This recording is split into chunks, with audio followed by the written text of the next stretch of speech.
Capitalismo Inviável, por Leonel Brizola, publicado em 4 de maio de 1986 pelo Jornal do Brasil e posteriormente, em 2017, no livro Tijolaços, pela editora Galpão de Ideias, Rio de Janeiro.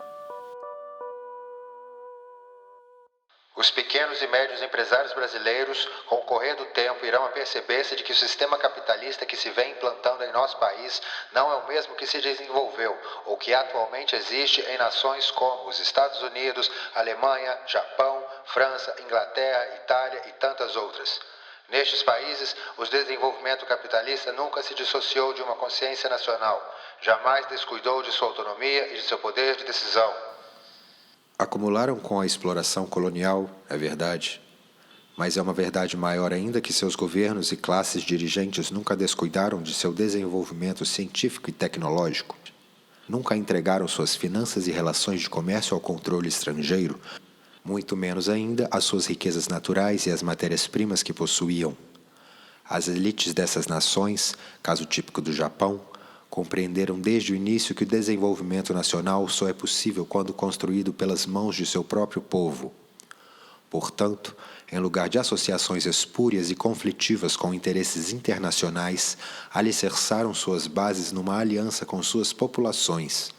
Processou-se, por decorrência, uma crescente distribuição de renda, e não é nenhuma concessão reconhecê-lo, de tal modo que o sistema capitalista nesses países foi adquirindo um conteúdo social.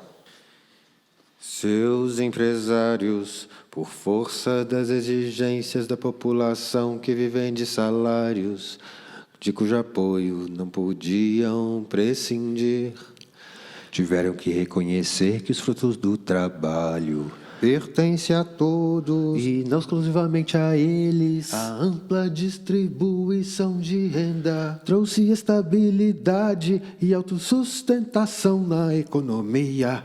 Implicitamente estabeleceu-se uma espécie de pacto social e político favorável às exigências de uma ordem democrática estável. Estas sociedades garantiram sua identidade e independência e evoluem em termos de civilidade para níveis superiores de convivência social. Tornam-se cada dia mais igualitárias à medida que restringem e substituem por novas estruturas as práticas desumanas do capitalismo.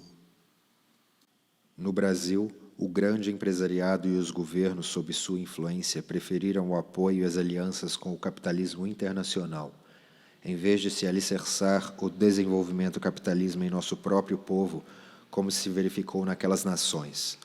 Lembro-me das teses que defendiam ardentemente há 30 anos suas lideranças e entidades. Fronteiras abertas ao capital estrangeiro, porque só assim só teremos desenvolvimento. Fronteiras abertas ao capital estrangeiro, porque só assim só teremos tecnologia. Defenderam uma ordem econômica, conforme diziam, democrática, aberta e livre, como aquela da raposa dentro do galinheiro. Como está na ordem natural das coisas, foi-se gerando um clima de desconfiança e distanciamento cada vez maior entre a generalidade do nosso povo e os grandes capitalistas e grupos empresariais. As coletividades pressentem o perigo de saberem identificar os seus inimigos. Como aqueles grupos hegemônicos de nossa economia não conseguiram derrubar, através de eleições livres, certas resistências, aprofundaram finalmente o modelo econômico com uma ditadura de 20 anos. Internacionalizaram a economia, agravaram nossa dependência externa. O Brasil tornou-se o maior devedor do mundo. Levaram o país à crise e ao paroxismo. A população empobreceu e a riqueza acumulou-se nas mãos de uma minoria. A desorganização, a insuficiência de serviços públicos essenciais e a ordem social interna tornaram-se um verdadeiro atentado aos direitos humanos de 130 milhões de brasileiros. Em contraposição, proclamam: o Brasil tornou-se a 8ª economia do mundo. Mas se o Brasil é a 8ª nação produtora de riquezas, bens e alimentos, para onde vai e a quem beneficia esta gigantesca massa de produção? Se o grande empresariado daqui, embora tenha acumulado, continua afirmando que não há renda a distribuir, para onde vai a maior parte da riqueza produzida? São fatos e não palavras. A resposta é clara como 2 e 2 são 4.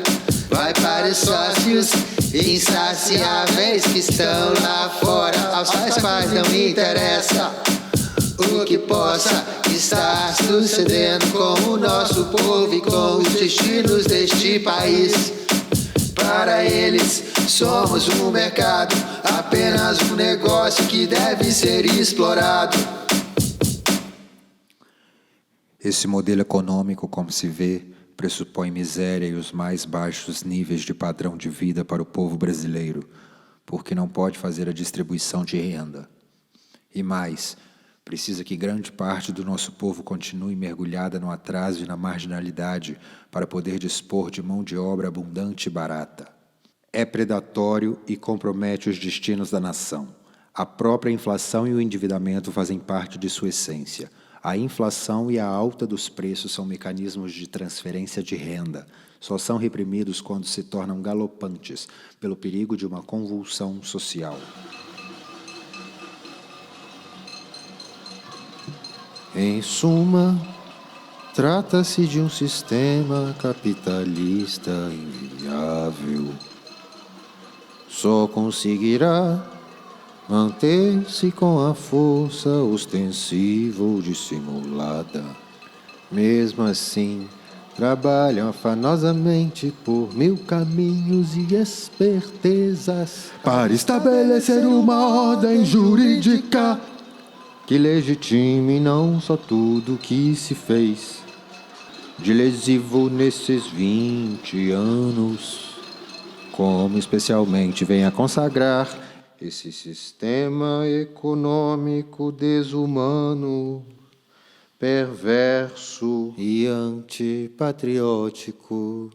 O que pretendem, na verdade, é apenas a institucionalização de um regime sob a hegemonia de uma classe dos grandes grupos empresariais daqui e do exterior.